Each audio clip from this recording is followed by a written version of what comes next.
नमस्कार, my self doctor Sandhya Jaipal, associate professor SD government college Beawar. आज का जो हमारा ई कंटेंट है वह है क्वेश्चनायर अर्थात प्रश्नावली। आज हम इसके इंट्रोडक्शन के बारे में बात करेंगे।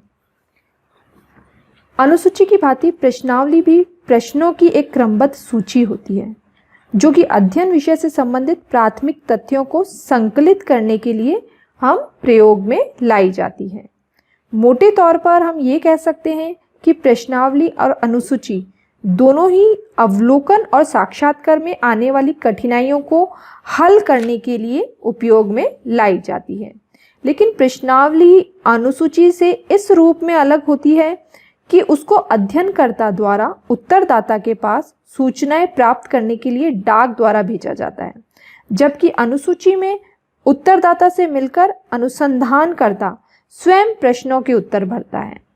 इस प्रकार अनुसूची व प्रश्नावली दोनों ही समान सिद्धांतों पर आधारित हैं और इसी आधार पर लुंडबर्ग ने प्रश्नावली की विशेष प्रकार प्रश्नावली को ही विशेष प्रकार से अनुसूची माना है, जो प्रयोग की दृष्टि से अपनी भिन्नता स्थापित करती है। पीवी यंग ने भी प्रश्नावली और अनुसूची को एक दूसरे का पूरक माना है और यह माना है कि केवल प्रयोग के दृष्टिकोण से इसकी भिन्नता स्वीकार की जा सकती है। किसी भी सामाजिक समस्या को न केवल क्षेत्रीय स्तर पर अध्ययन करने के लिए बल्कि दूर दूर के देशवासियों के स्तर पर अध्ययन करने के लिए भी प्रश्नावली ही एक ऐसी प्रविधि है, सर्वेक्षण प्रविधि है, जिसके द्वारा सूचनादाताओं के विचार सरलता पूर्वक हम जान सकते हैं। सामाजिक अध्ययन के क्षेत्र में जहां तथ्यात्मक या विचार संबंधी जानकारी प्राप्त करना आवश्यक होता है, प्रश्नावली वहां अत्यधिक महत्वपूर्ण यंत्र मानी जाती है। बहुत प्रमुख समाजशास्त्री हैं हमारे गुडे एंड हॉट, और इनका मानना है कि विभिन्न दोषों के होते हुए भी डाक द्वारा प्रेषित स्वयं भरी जाने वाली प्रश्नावली समाजशास्त्रीय शोध में एक बहुत ही महत्वपूर्ण या उपयोगी प्रविधि है। अब हम बात करते हैं प्रश्नावली की अर्थ एवं परिभाषा के बारे में। Meaning and definition of questionnaire. प्रश्नावली विभिन्न प्रश्नों की एक व्यवस्थित सूची है जिसका उद्देश्य अध्ययन विषय से संबंधित व्यक्तियों से डाक द्वारा सूचनाएं प्राप्त करके प्राथमिक तथ्यों का संकलन करना होता है। जब अध्ययन विषय विस्तृत क्षेत्र में फैले हुए व्यक्तियों से संबंधित होता है और जिनसे प्रत्यक्षतः मिलकर सूचनाएं प्राप्त करना कठिन कार्य होता है, तो ऐसी स्थिति में प्रश्नावली ही एक ऐसी विधि रह जाती है जिसको डाक द्वारा भेजकर इन कठिनाइयों का हम निवारण कर सकते हैं। और डाक द्वारा ही इसका प्रयोग किया जाता है, इसलिए इसे हम डाक द्वारा प्रेषित प्रश्नावली या मेल्ड क्वेश्चनायर भी कह सकते हैं। कई ऐसे विद्वान हैं, कई ऐसे समाजशास्त्री हैं जिन्होंने प्रश्नावली को अनेक रूपों में परिभाषित करने का प्रयास किया है। ऐसे कौन कौन से समाजशास्त्री हैं, इनके बारे में हम देखते हैं। Goode and Hatt, Bogardus, Lundberg, विल्सनागी, सिनपायो यंग आदि कुछ ऐसे समाजशास्त्री हैं जिन्होंने प्रश्नावली को अपने शब्दों में समझाने का प्रयास किया है।